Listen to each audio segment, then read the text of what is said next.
This is Keeping Up the Conversation, an unscripted podcast.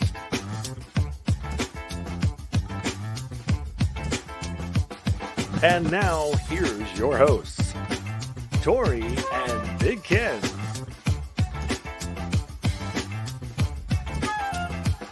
Follow Keeping Up the Conversation on Facebook at KUTC Live.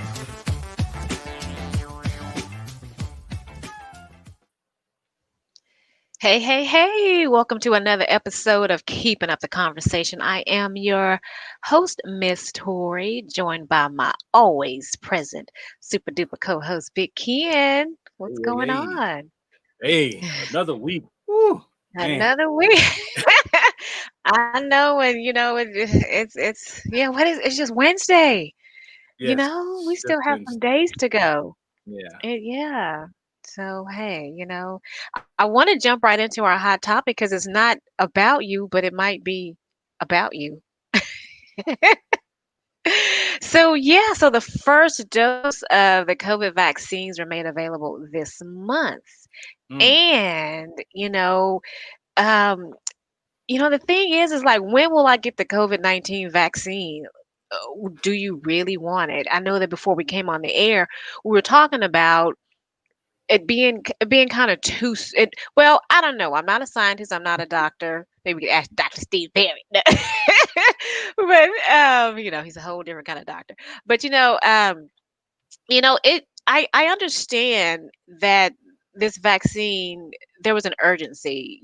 There was a sense of urgency because obviously the number of deaths just caused by COVID-19. And to top it all off, you, my co-host, you got COVID.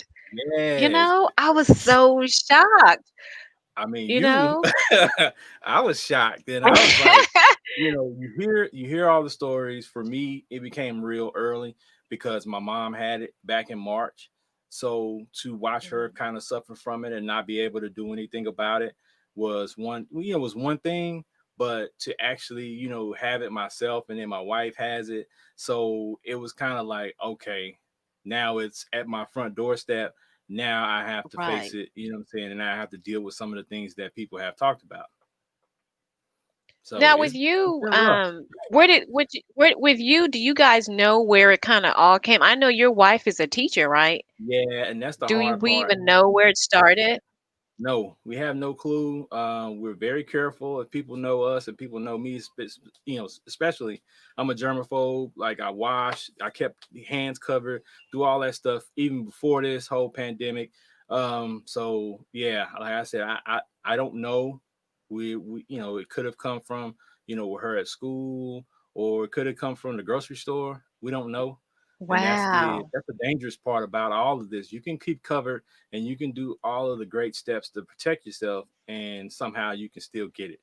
So, that's why it's best to You be, know, I as was I physically was prepared as possible. Mhm.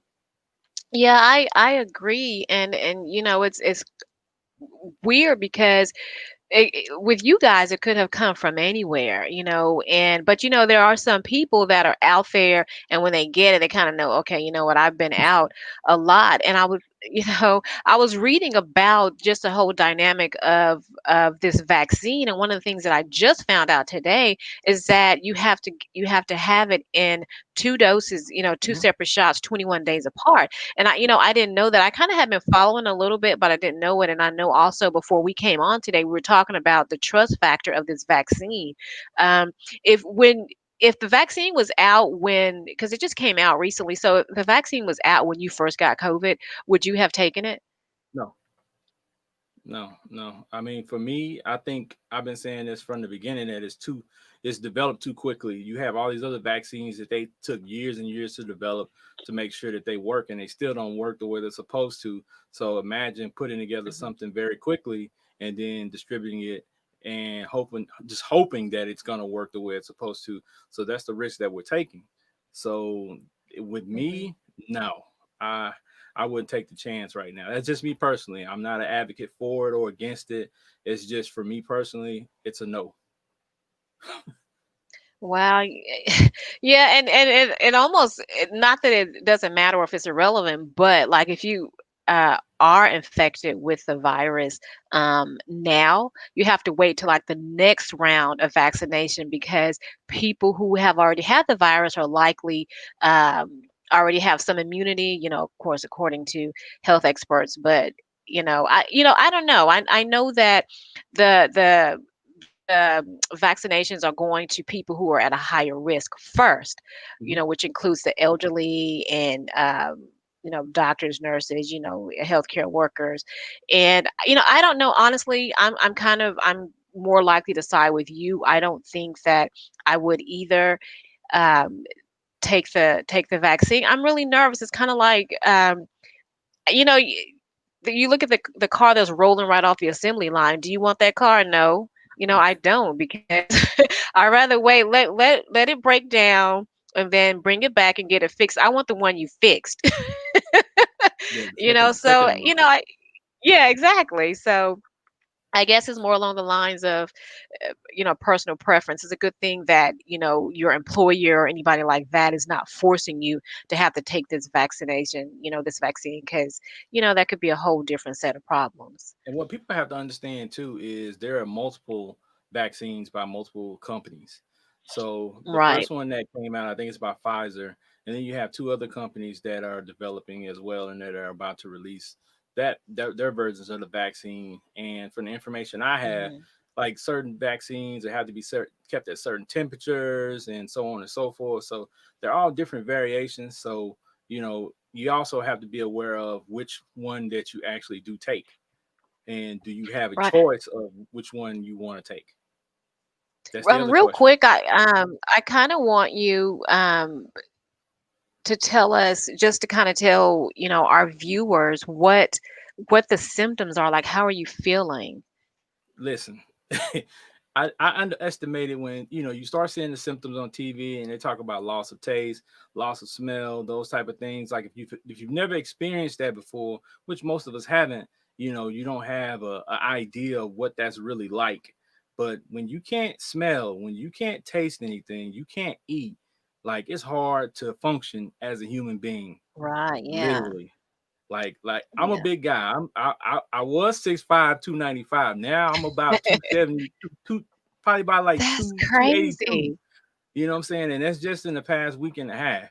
So, Wait, does it take away your appetite, or is just the food, or the food tastes nasty that you just don't want it?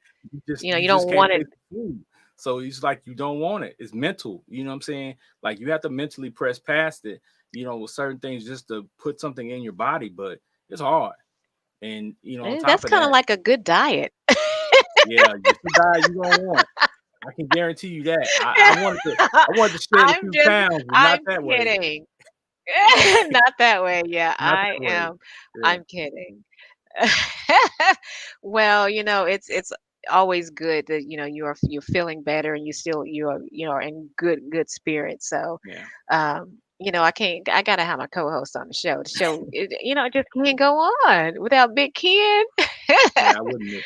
I But wouldn't miss it. I am glad. I'm glad you're feeling better. I know that at first we kind of thought it was a sinus infection, Yeah, I was and wrong. so yeah, yeah, People you were stop way wrong. self-diagnosing. Yes. People stop self-diagnosing. Get some real help. Anyway, so every week we profile a successful business in our business spotlight. This week we are shining the spotlight on former offensive lineman and director of football for IMG, um, George Hackman. Did I say he was a former football player for NFL? Well, he was. And we've been friends now. We've been friends now for about a little over 20 years, and he has always been a phenomenal motivational speaker and just a very, very inspiring person. And now he has his podcast. And the reason I am shining the light on him is because his story is amazing. Coming from He's from Trenton, New Jersey, and he entered the NFL draft because his mother had cancer, and so he had to find a way to pay for all of her treatments. But we're gonna have him. We're gonna have Big George on the show next year, so I'm really excited about that. But his podcast, you really, really have to listen to it. It's about helping people change their ordinary life and make it an extraordinary life. And so, if you get a chance, go to Anchor and look up.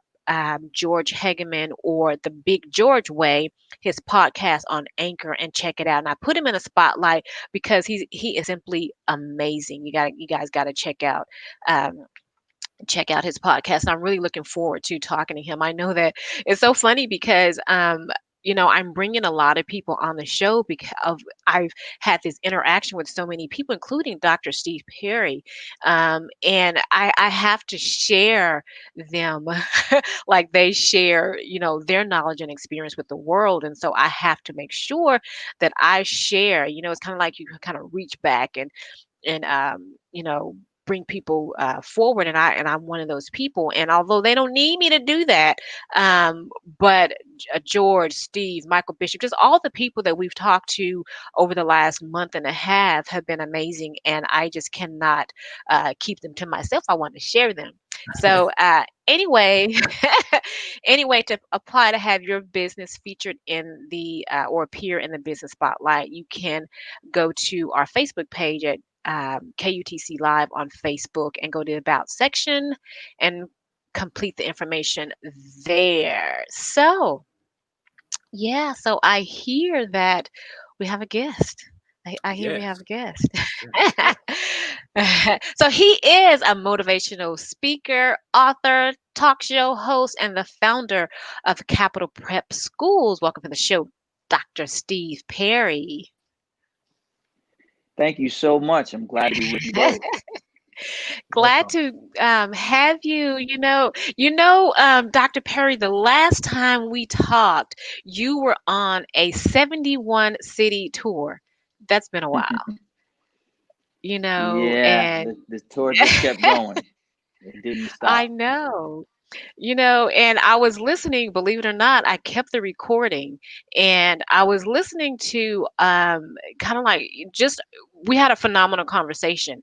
And I was listening to when we first got on the phone and we were talking, and I was like, oh my God, I'm such an idiot. I was talking to you and I was like, hello. And you're like, hello. And I'm like, hello. And I'm like, how long are we gonna let this go on? Because I could hear you, but then it would kind of like fade away a little bit. And then I was like, how are you doing? And you're like, I'm doing good. And I was like, this is so stupid. So anyway, Well, but I'm glad we nevertheless, worked that out. the conversation went on. And so but again, we spoke a few years ago, and I wanted to catch up with you because you, as always, you are doing so many phenomenal things, and I wanted to kind of catch up with you about just real quick about Capital Prep. The last time we spoke, I think you had there were 3 schools. Now, how many schools are there now? So we have 1, 2, 3, 4, 5. We're working on the 6th site. Oh my gosh! Wow. And is Iyanla Van Zandt, and I know it's P Diddy, but okay, Sean Combs, are they still involved in the schools? So Sister Yala and I are working on some TV stuff. Her time is just not available to her to be able to be as committed, but she's still part of it in the sense that she still supports us.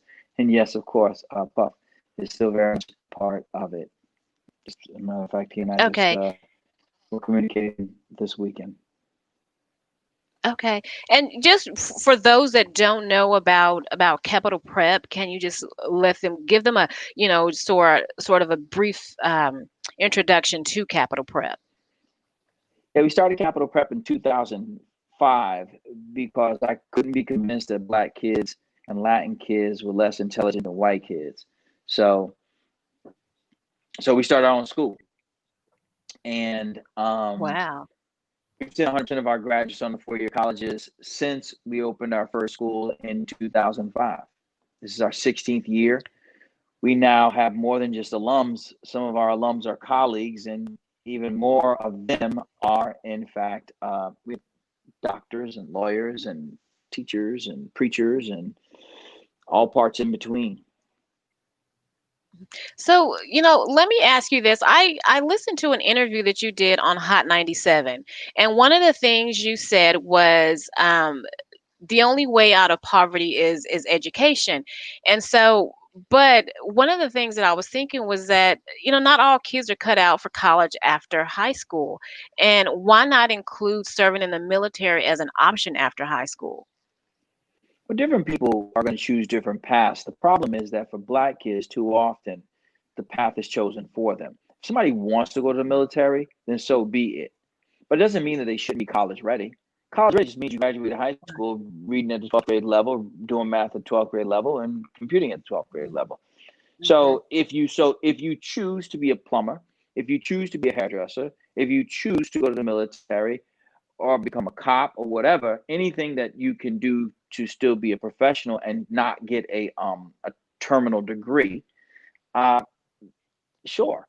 But that's not what our school does. Our school prepares children to go to 4-year colleges. Okay.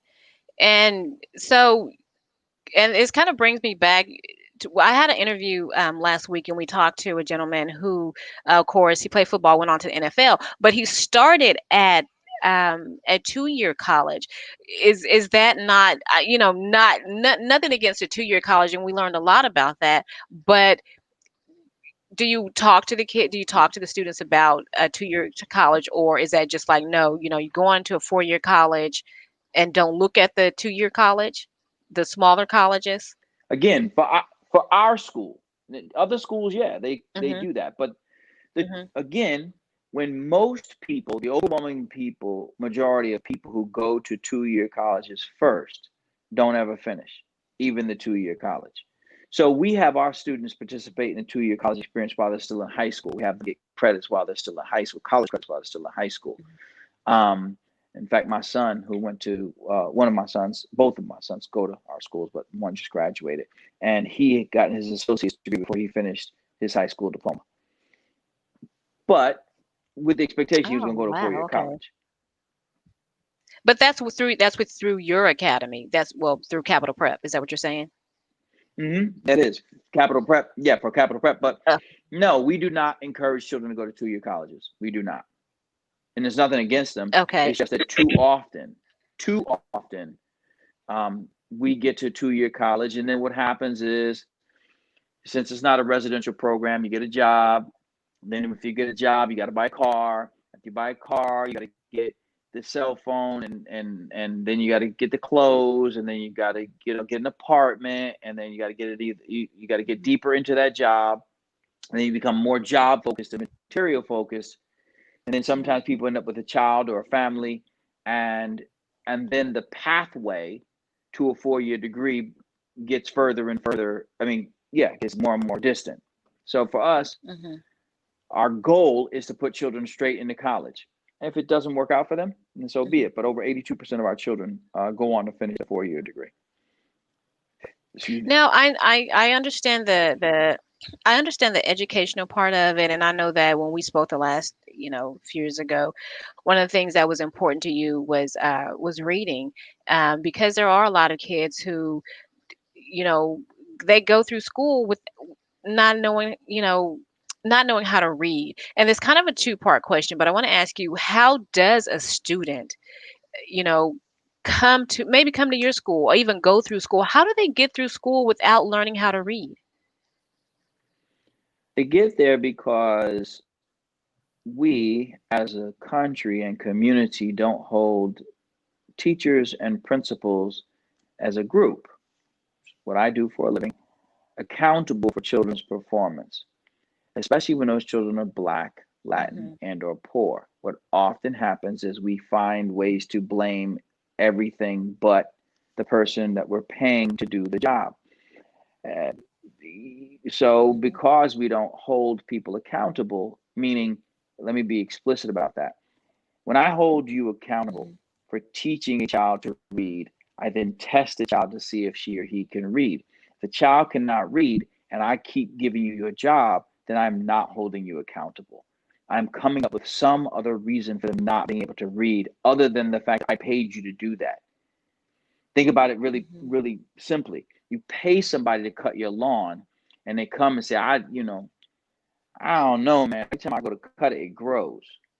So I can't be held responsible for cutting your lawn. It's a Oh, job. It is a yeah, that's job. yeah. And so if you're I understand paid in to do the that job, you have to do the job. There's nothing wrong with our children. Our children are as smart as any other children anywhere. Language is something that is taught. Written language is something that is taught. You wouldn't be surprised to find that many of the people who, as teachers, don't do an amazing job of teaching other people's children to read, have children at home who can read just fine. right. So, So they can clearly you know, teach somebody how to read. right, you know, and I guess to kind of, you know, and I don't want to harbor, I don't want to place blame. You know, you're the educator, so you would know way more than me. But you know, if I'm going by what you say, then that means that it's almost like you're saying, and correct me if I'm wrong, that teachers they don't have a passion for this. They're doing this for a paycheck. I can't I say what mean, everyone is doing. I can say what the data right. says. What the data says is that the overwhelming majority of Black children in the United States of America cannot read on their appropriate grade level. The overwhelming majority of Latin children cannot read on their appropriate grade level. The overwhelming majority of poor children cannot read on their appropriate grade level. And quite a few white kids can't read on their grade levels as well. So if over 75% of all children find themselves not testing to be college ready based upon the ACT or SAT, then that's a lot of kids who either just born dumb, which I don't think any of us believe, or there's a system that is grossly underperforming. We use terms like a system because we don't want to hold people accountable. Uh, like Brother Ken's wife's a teacher. No one wants to say anything bad about a teacher because we're all related to teachers, all friends with teachers, all know teachers. We all do. No one wants to say, well, hold on, Chief. Like, if I were to go look at your kids' test scores, would they all be at grade level? Would most of them be at grade level? Okay. So then what are we doing about that? Right. And people don't want to have that conversation because wives and mothers and grandmothers and aunties and uncles and fathers and husbands and all those people, neighbors and soccer coaches and boyfriends and girlfriends and with all that, they're all teachers, and all of us love teachers. Like there's a teacher in everybody's life. It doesn't mean that every one of those people is good at what they do. It just doesn't mean that. It doesn't mean they're bad people in other parts of their lives, but we cannot look past the objective fact. If we've designed assessments or tests to measure whether or not a child can do something, a student can do something, and the kid can't do it after you're being paid to show them how to do it, then who am I to hold accountable? And you'll hear people say, and very well-intended people that say, but that child had to wake up early and get his sister dressed and Right. feed the dog and milk the cows and take care of their sick Yeah. mother, and they had to walk through gang territory, and they came to school hungry, and they're Black, and there's racism and all this other. That's why they couldn't learn. It's not true. It's just not true. Right. It's just not true. I mean, it's just not true. We know too many people who live in similar circumstances, who don't have an address of their own, who don't have a room of their own, who don't have a roof over their head, who learn to read, write, and compute and do fine. Not because You those were kind of one of conditions are those students. conducive to doing it well. I wouldn't go so far as to say that. I lived in public housing until I was in my 20s, but not a student. Let me take that back. You were not the student, but you grew up, you know, in you know, poverty, or right, and you had a single mom. yeah, I'm agreeing with you A there. I teen did, mom. but what I don't ever want to, I was born on my mother's 16th birthday, but what I don't ever want to do is overstate my poverty to make a point about poverty. I grew up poor. There's no doubt about it. Right.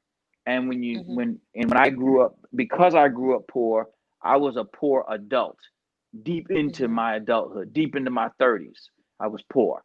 What I mean by that, not poor in the sense that I didn't have income coming in, but I was so in debt from trying to get out of poverty that it took me quite a while to get to zero.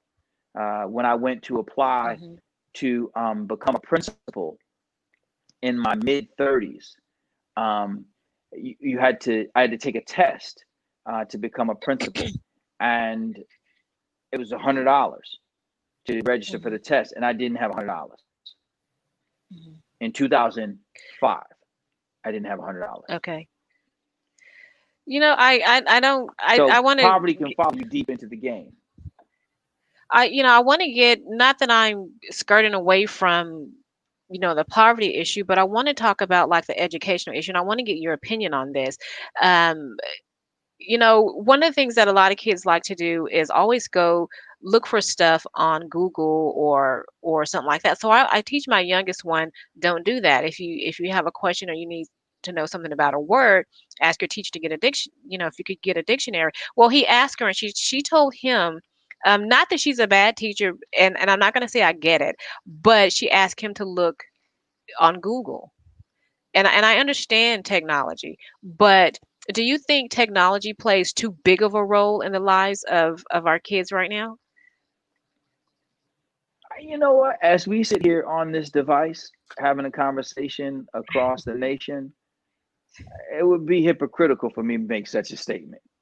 What about the basics, I again, for me, as we're surrounded, as lights are on and we're on this device, and I'm about to go sit in the sauna after this. I mean, technology is a good thing. I can't speak to any particular child, but I think we often lump technology in as if it's one experience, as if technology is all video games, and it's not at all. Technology is saying to a child, are you interested in learning how to fix your bike? Yes. Research it. And the child goes online and sees a bunch of videos on how to fix her bike. And so she learns how to fix her bike. Or Right. we as a family decide that we're going to have something different to eat every night. Well, how are we going to find it? We ain't going to go to the library. So what we're going to do is we're going to go on Google or YouTube and find recipes, and we'll put in a keyword search and say, recipes that young people can make, and or things that you can make from foods you already have in the house. That's technology. Technology is going to, if we do it right, pull many African American and Latino children out of the doldrums of their raggedy school. The school that not anyone who works in that school would ever send their children to, but the children who attend that school are forced to go to. Technology is going to open them up to courses in other parts of the world. Imagine if you will, being able to take courses with today's equivalent of Einstein. I mean, right now, you can go on any number of sites and take courses at some of the most elite colleges in the world and not even have to get into those classes. So that's technology. Technology is not a monolith. It is a syndrome of experiences that are easily, mashed together. And I think that there's a lot that we can take from our youth, But everything from our youth doesn't necessarily have a place. Some things are better now. I'll give you a final quick, for instance, when we were building one of our schools, there was a rule in the state that said that if you had a school of a certain size, you had to have a certain size library in it. Everyone says, of course you would say that. Yeah, that seems like a good thing. But this phone, this device, has more information than any library we could ever build. I could have done a whole bunch of other things with that part of the building. But instead, I had to build something I called a library. Even though the state didn't give me money to buy books. So I had to designate that part of the building as a library without the money to purchase books. When all the devices that the kids had in their pocket were more powerful than the biggest library on earth. Wow. So, okay, so one of the things that I know, is that you you hate losing. You don't like losing, and I gather it because I know growing up there, you had a lot of promises broken to you as broken as a kid. So you can relate to the very same youth that count on you guys, count on Capital Prep to educate them. But I guess what I want to know is, how do you encourage those same youth to realize there are opportunities? Because a lot of these youth are coming from just questionable environments. Um, and I know that you can So relate, but the encouraging, it seems hard. yeah, so they didn't invent poverty for this generation. They didn't invent racism for this generation. They didn't invent a whole bunch of things for this generation. So the good thing is that these things are not new. Um, Mhm. and so the route to be able to engage children is to develop a loving and trusting relationship. Uh, Very few people, I often bristle and it's not your fault, when people refer to me as a motivational speaker. I don't know that I motivate people. I'd like to, but that's not really what I do. What I do is I educate. Whether or not you are motivated by what you learned is entirely up to you. But that part I can assure you, I can teach you how to do certain things. I can show you how to live a different way, and based upon my experiences, in some cases, depending upon what your circumstances are, a better way. Better because it's healthier. Mhm. You'll live longer, and you'll feel better about yourself generally. So the best way to engage anyone, child or adult, is to come on the humble and be respectful. Also to set Mhm. boundaries. A lot of people who work with our kids are afraid of our kids. So they come in, they see this big gigantic child and they're scared. And they don't want that child to flex on them. So they don't want to say anything like pick this up, put that down, do that over there. They don't want to do that. Mhm. Again, not new. Not new. There were people who were scared of the Right. kids when I was kids, and there's people who just scared of kids, and they shouldn't be around kids. Really, they should do something else. Right. Like seriously, go do something else. If you're scared of kids, go do something else, because kind of the job that you have to be around kids, and kids don't have wisdom; they have instinct, and the instinct can smell out a phony from a mile away. So one of the last things I Yeah. need to be trying Oh to yeah. do at 51 years old is try to be down. Like I'm not down. I'm not cool. I'm 51, man. There's nothing. There's nothing.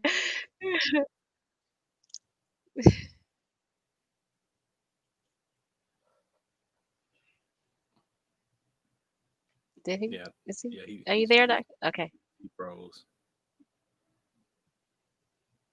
Well, wait a second. I think Dr. Perry froze. Yeah. Well, while we're waiting on that, the only thing I wanted to, I think, go back to when you were talking about like the teachers and the teachers having a passion for it versus just doing something for a paycheck. I think a Mhm. lot of these teachers, um, I think a lot of these teachers, they are doing things for a paycheck now. Mhm. Now, of Right. course, I know a lot of teachers. I went to school myself. I have a degree in education, so I was in that field for a while. But I know a lot of the people that went to school and that didn't necessarily have a passion for education, a Mhm. passion for educating the kids. So Right. when you have a bunch of people just going out and getting a degree in something just to say they have a paycheck, or just to Right. say, oh, well, I got the summers off, or I got a long Christmas break, that's when you run into Right. the issue of The people not issues. really, Yeah. yeah, not really passionate about the education of the kids. Because I mean, Mhm. when we look at I teachers that agree. we used I to agree. have, teachers that we used to have back in the day, I don't know what they were getting paid. I don't know what the situations were like back then, but I know the teachers were passionate. They went to the nth degree. They put their hands on you if necessary. I know that's old school, Yeah.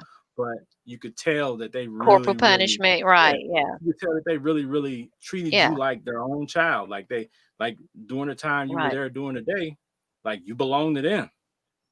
And they were going to make Yeah. sure that you learned whatever you were supposed to learn during the time frame that you were with them. There was no ifs, Yeah. ands, or buts about it.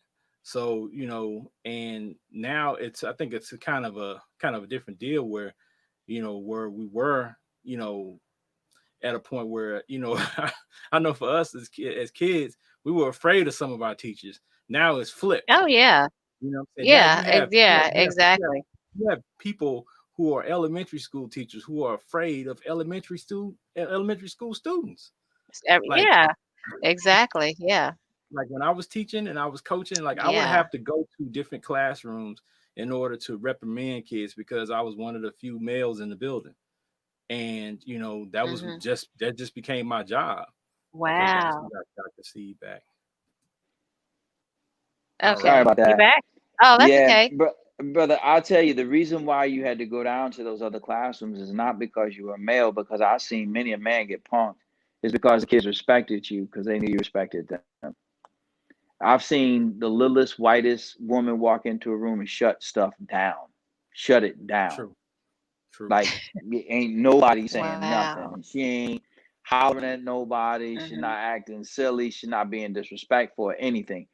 Now I've seen the biggest, blackest, Hmm. hardest from the hood have his heart broken up in the office crying. Like, bro, are you serious right now? Are you like really a grown man in my office crying because a kid said something to you? Seriously, that's what we're doing today.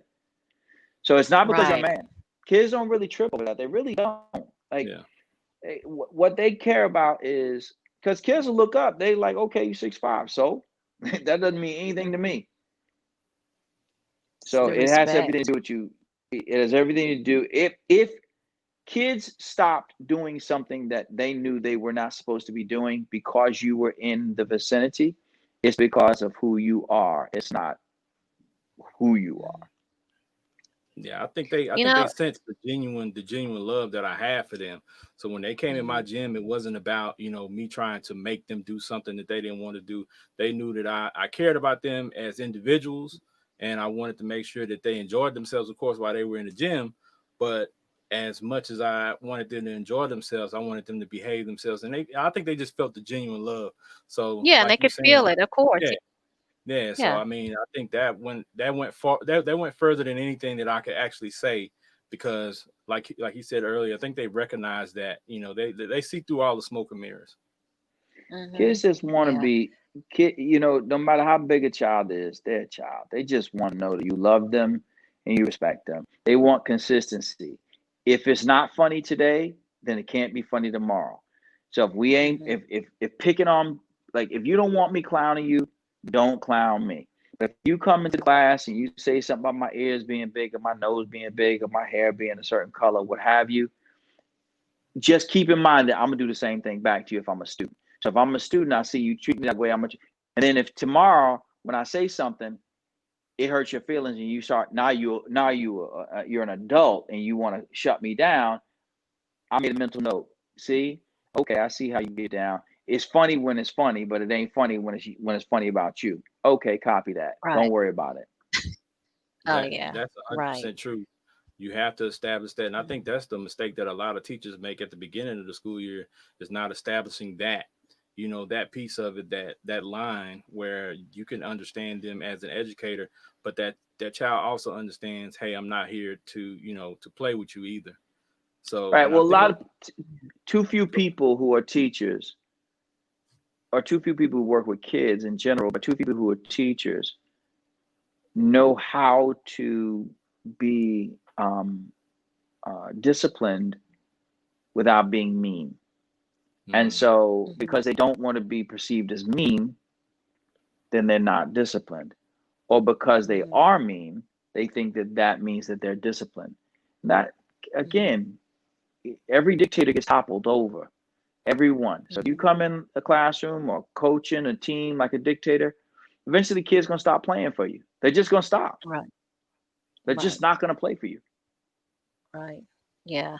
And I think that sometimes, kids, and you can tell me what you think, Dr. Perry, is that, sometimes kids thrive on maybe a bolder, more stronger adult, and then other kids can't have, a weaker teacher.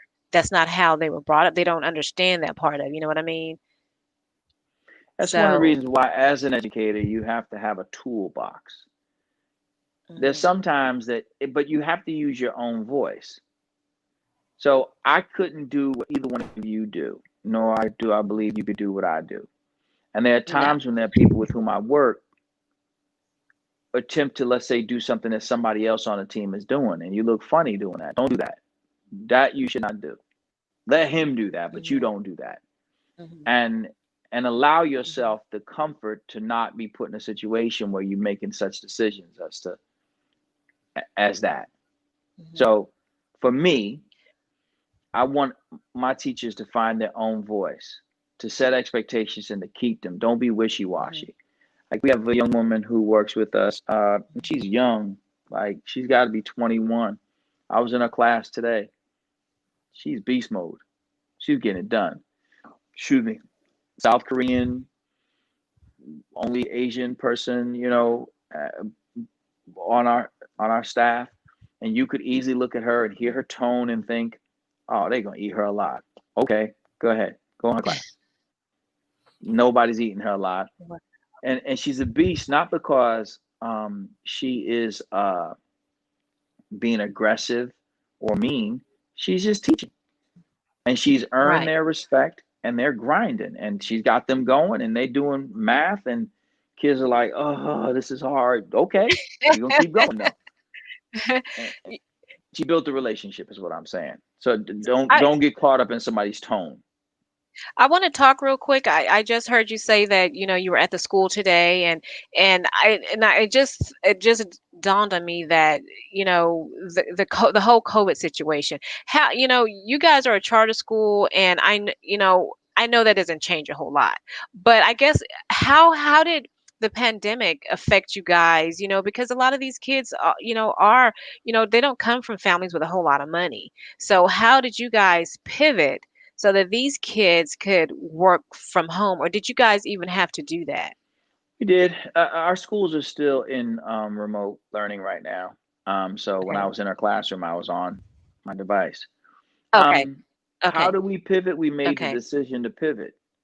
We didn't sit and bemoan the fact and cry in our beer. Oh, what is we gonna do? Why did this happen to us? There are people on our team who were definitely on Team Crimea River, but that's not why we're here. We get paid to do this. Like we really do get Mhm, paid with American money. And that money makes it possible for all of us to live our lifestyle, whatever that means to mhm, us. And mhm. because that means that to us, we have to understand that we are expected to fulfill a certain set of responsibilities. And what that means to me is we don't have the option to not perform. So Right. we closed school on that Thursday. Um, Friday we closed for for real in March, and that weekend we spent all weekend. Somebody said, I said, we got to come up with a way to teach online. Like we just have to. Somebody said they got this thing called Zoom. I was like, Zoom? What is that? They said it's this thing like Zoom. Like I said, well, how many people could be on at once? And they're like, I don't know. So like, what does that mean? Well, Wow. the teacher could do this, and the other person could do that. Well, do we have Zoom? Somebody said, I think so.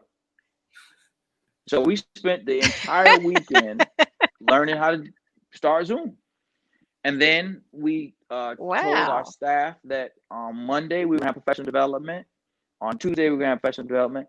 On Wednesday we were going to have professional development on just how to log into Zoom, how to, uh, you know, set a background. Or we learned that later on. You start seeing people's closets Mhm. and things like that. And then that was a couple weeks into it. And how to mute kids and how to stop Zoom bombers and all that stuff. But you don't learn that till later. So Thursday of that first week, so 1 week from the time that we closed down, we were up in a 100% classroom. So uh, Oh, wow. if school That's a started at 7:30, it started at good 7:30. turnaround. Mhm. But what is horrible is that there's so many children, mostly black, mostly Latin, who are not being taught anything right now. This generation is being robbed in a Wow. way that we could never have imagined. This is what people are seeing is what was really happening in the classrooms anyway. When people look over that kid's shoulder, like, Hmm. oh, snap. So that's what y'all were doing all that time? Wow. So you really ain't Right. teaching, huh? Yeah.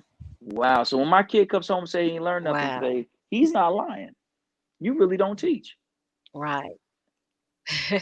One of the things that my son, he's home, and I was listening to their Zoom classroom one day, and they were talking about electricity. And the teacher told them, she said, when your electricity goes off, it means you did not pay the bill. And so my son was like, no, our electricity went off when the thunderstorm hit, you know? And so I'm like, that I don't, I just feel like that could have been, I think that was a bad statement on her part. And I'm not Again, saying that, sometimes humor misses the mark, you get where and I'm going. yeah, I got you. I don't know that particular teacher. Sometimes everybody tries to be funny, ain't funny. I've missed on a couple myself, so I can't Yeah. speak to that specifically. But I can say that I have had uh, colleagues who have made significant significant errors in judgment in their presentation of information to children. Hmm. And when everybody in the house can hear you, it's really a dumbass thing to do. Like, do you see the mother Yes, walk by? yes, Like, what are you doing? Why would you say that? Now she doesn't yes, even have to hear that you said it. She actually exactly. heard you say it. Why did you do that? Yes. And yeah, I was kind of stunned, but he stepped up and he said something. Um, Yeah, I, you I know, can't speak for that teacher. That when person we, may have just been playing, and it wasn't a funny joke. And so I can see both yeah, sides let's on just, that one. yeah. Yeah, let's just say that that was a funny joke. We'll just kind of leave it at that. But when I talked to you the last time, one of the things that you said, and I kind of want to read it. You said, you wanted to change, you want to change the world, but you were behind the eight ball, and so that threw me off. And then you said at that time, I guess it was about what 3, 4 years ago we talked, and at that time you said you had so much more to do, and on a scale of 1 to 10, in terms of all that you've accomplished, you said you were at a 3. What's that number now? I'd say I'm at like I would. If you had said 3, I was gonna say 30, 30 as in 30%. Yeah, I don't I haven't cracked 40 yet. I know what I'm up against. Really? Yeah, yeah, yeah, yeah. I I mean, know what I'm up against, and I know that yeah. if I was just fighting racist white people, then that'd be easy. But we're not. We're Mhm, fighting every single sector of this experience. We fight every name a part, and I can tell you a fight I had with one of them this week. Like it wow. just Wow.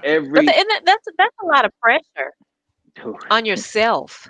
That's why I'm And going I, to the and I song said after that this. the last time we spoke. But and I don't want you to think that this question right here is, I never, people always say there is no dumb question. There is a dumb question. You can ask someone a dumb question, and but I really do want to know, and I'm sure I'm not the only one, but why is it so important that you educate um, the low income youth as opposed to educating youth in general? People I don't think struggle, that's and a it's like you dumb have a question. target. I don't think that's a dumb question. That's probably one of the better questions I've ever been asked.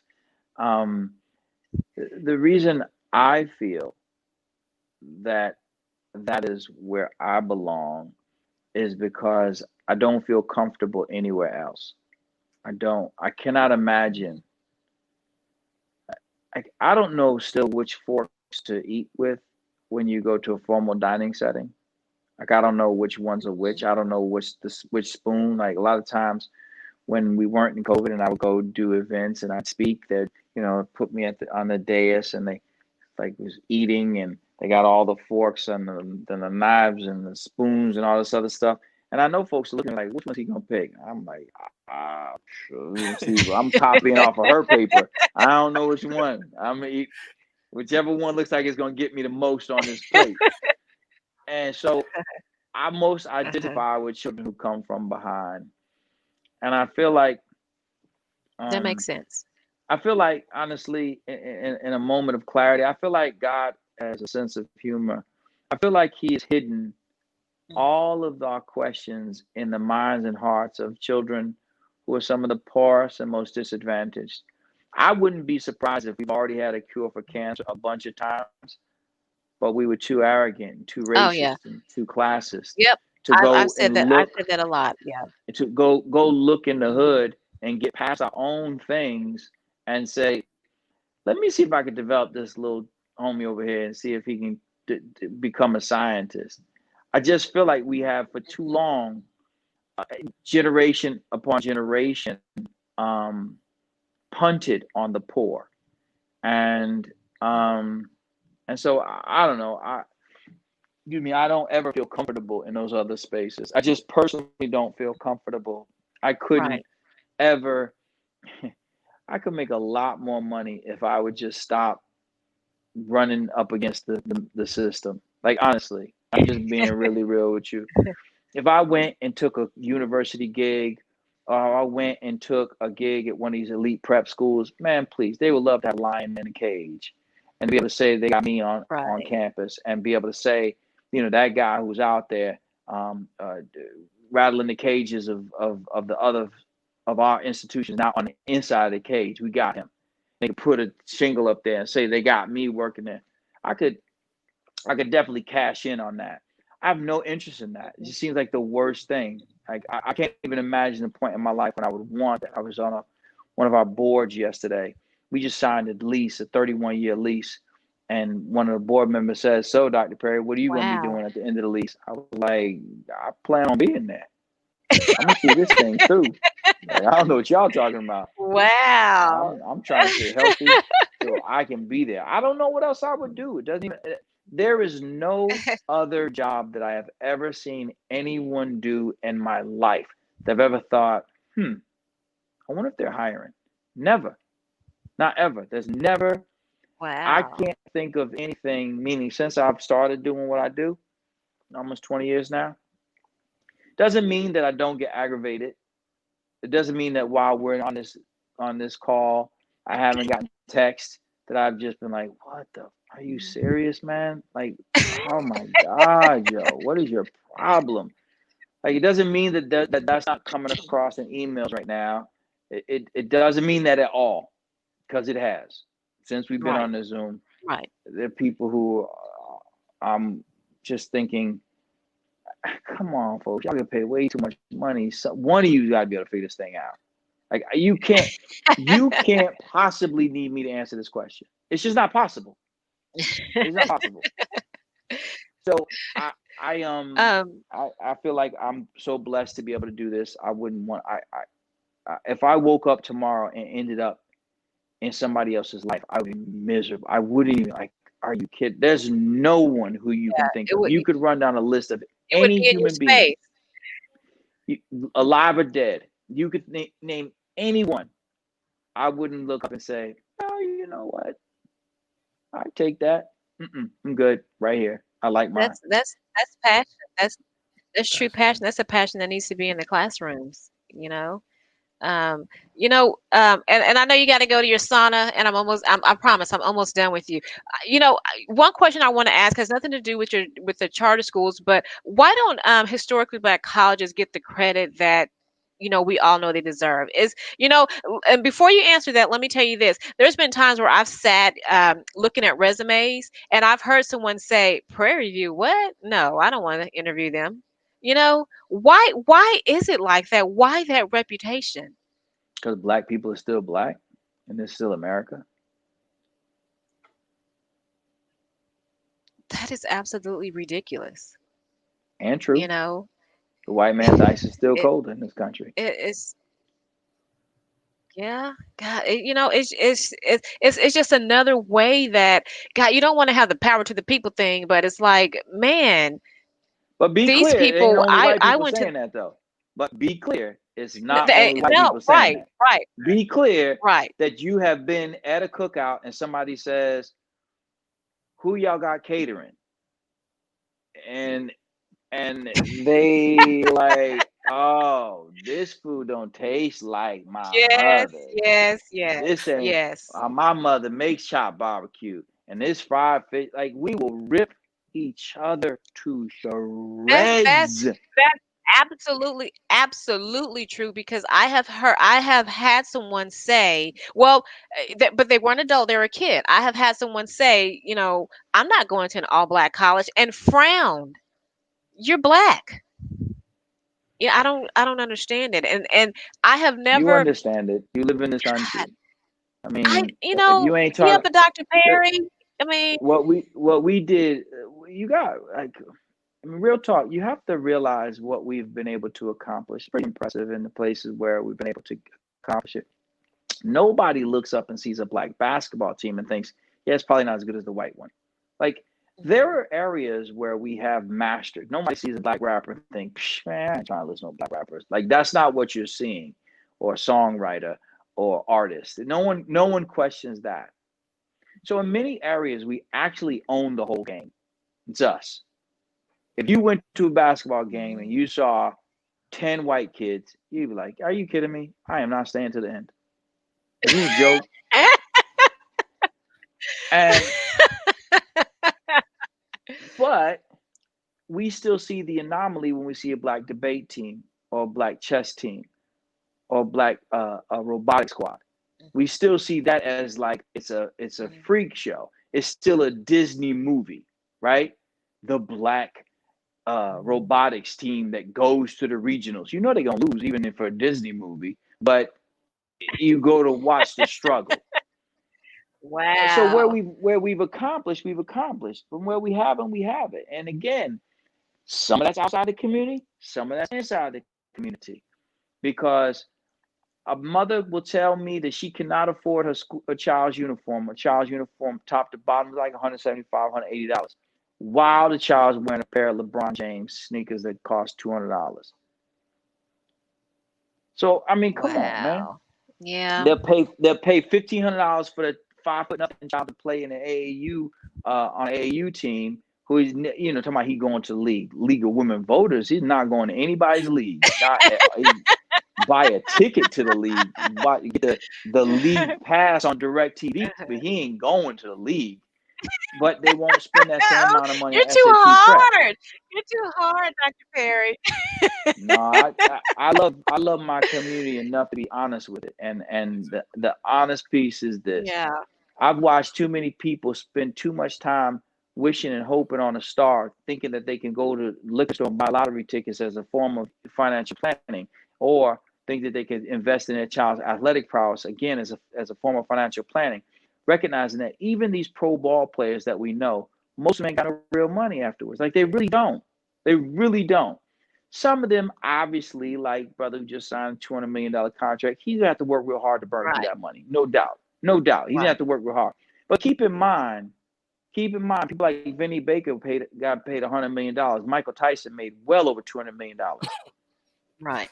I Yeah. mean, Yeah. and still working just to get caught back up. Hmm. So I'm saying that Yeah. it's not just a system; it's us too. So Yeah. I appreciate y'all having me this evening. I really do. Yeah, of course. Appreciate you. I just want you to, if you could just please leave us some words of encouragement. There is a kid out there who's looking around and just can't see a way out of his environment. And I just want you to give us brief words of encouragement. In the darkest of nights, even the slightest light will shine. And so when you look for the light, you will see it. We seek what we see, and we see what we seek, which means that if you're looking for hope and opportunity, you will find it. You will find it. So keep looking until you find it. Right. So I said this the last time we spoke, and I just say it again. Thank you for being a mentor and motivator to me and to all those whose lives you have touched and made a positive impact. Do not stop what you are doing. Thank you, sis. Thank you, brother. Y'all take good care Thank of you so yourselves. much. thank you. All Thank right, peace. you. All right. That was a Yeah. great guy, Very, It's very, very dope interview. A lot of great information. Listen, he hit the nail on the head a lot. And the biggest thing is being truthful and being honest with kids and being honest with the people around you. I can't say that enough. I tell people that all the time. These kids, that's all they want. They just want to be loved, Yeah. and they just want you to be honest with them. And when y'all were talking about the Right. Oh, HBCU yeah. thing, for me, the HBCU thing hit a little different because I attended Prairie View A&M and I graduated from Paul Quinn Right. College. And I often go places, and even in my own job, I often am in rooms with people from other schools. And when I say I'm from a HBCU, they're shocked. They're like, Wow. wow, Yeah. you graduated from an Hmm. HBCU? Yes. So I think a Hmm. lot of the misnomer of the kids, our own kids not wanting to go there is because we haven't shared the experiences with them that they need to see of what the HBCU really is and what it really means to us as a people. So it's our job to share that information with them, to put them in the know, and to take them to these campuses to show them what it really means. And I just don't think that, it is the job of, as parents and as teachers, educators, it is the job, or maybe part of the responsibility. Before my son graduated from high school, um, I walked through the halls, and in the halls you have all of the students that receive scholarships and offers and da da da. But I did not see any HBCU banners up there, and just for the life of me, I can't understand, and I understand the way Dr. Perry explained it, but and the way he said it, but and I get it. It's not, and I'm gonna say this. It's just not white people. It's black people. It's our own people. When you talk about HBCUs, they're like it's just like you said a cuss word to them. I'm not going to a black college. Why? Why not? What's wrong with it? It's too many black people. I mean, don't That get me it's wrong. just It's not for everybody. It's the right, experience of an HBCU is definitely not for everybody. And my thing is give the student an opportunity or a chance to make the choice. Like Dr. right, Perry was saying, all too often these kids are being given what they are going to do at the next right. level instead of given a choice. And what you don't realize is when these kids actually have a choice and they make a choice from a list of things of they feel like they had the freedom to make that choice, they'll be more apt to work harder and do the things necessary in order to succeed because they feel like this is a personal choice that I made. Like my parents didn't force me to do Mhm. this. Somebody didn't force me to to attend this school. Like I chose to go here. So it's Right. a different attachment to it. Yeah. Well, I think that education is important, and no matter where you go, no matter where you start education, it's important whether you're at like we said last week and we said today, whether you start at a small college, a community college, a junior college, and end up somewhere else. Uh, Education is still important, and you put in what you get out. You get out what you put in. So Mhm. you know. Um, but yeah. So anyway, we're not gonna have a show next week because of the holidays. But when we return on December 30th, I'm so happy that we'll have R&B recording artist High Five. These are the coolest group of guys. I spoke with them a few years ago, and I cannot wait to catch up with them to see what they have been up to. So yeah, on December 30th, watch out for High Five. And remember, if you would like your company to be in the KUTC Business Spotlight, send us a message on Facebook at KUTC Live. And you can watch KUTC Live right here on Facebook every Wednesday at 7 p.m. Or if you missed the show, you can click on the link on the KUTC Live Facebook page or visit blacklightentertainment.com. And you know what? Every week I end the show with a positive quote, and this week's quote is from Oprah Winfrey. The greatest discovery of all time is that a person can change his future just by merely changing his attitude. Until next time. Make sure you all keep up the conversation. Have a great one. Peace.